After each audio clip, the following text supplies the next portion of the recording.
রাস্তায় নেমে নামাজ পড়া যাবে না। ভারতে মোদি যতদিন থাকবে ততদিন হিন্দু মুসলিম বিধাভেদ লাগাতে থাকবে। সেটাই হচ্ছে ওদের মূল টার্গেট, মুসলমানদেরকে জব্দ করার।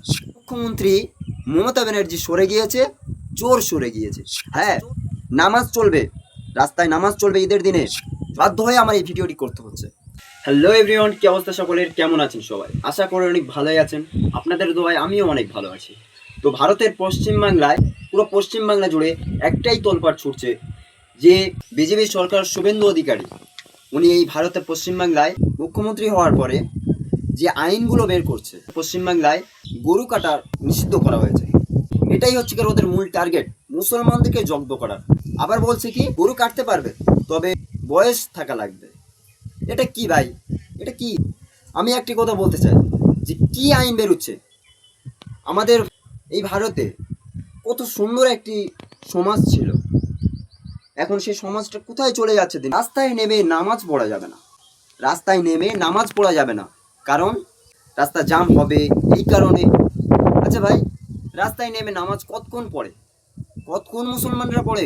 ঈদের সময় যখন জায়গা হয় না, মসজিদের ভেতরে যখন জায়গা হয় না, লোক বাইরে গিয়ে নামাজ পড়ে। ঈদগায় যখন জায়গা থাকে না, তখন লোক বাইরে চলে যায়, রাস্তায় নামাজ পড়ে।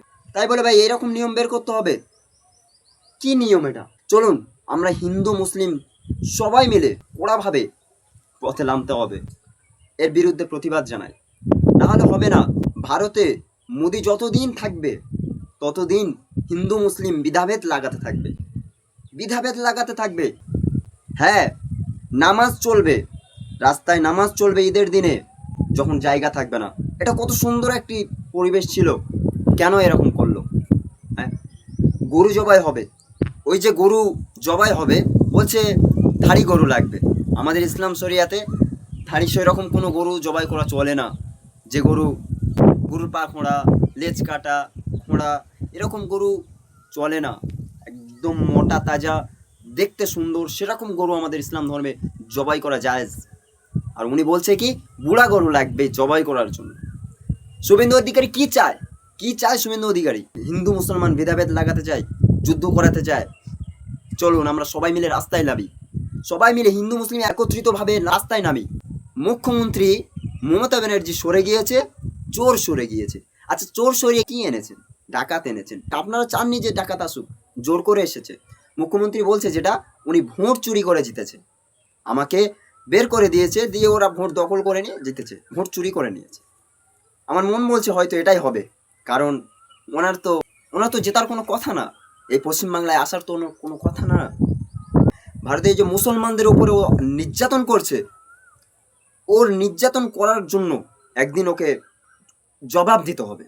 আর সেজন্য হিন্দু মুসলিম সবাই মিলে আমরা একদিন ওর কাছ থেকে, শুভেন্দু অধিকারীর কাছ থেকে আমরা জবাব নেব। এতটুকু বলে আমি আমার ভিডিও শেষ করছি।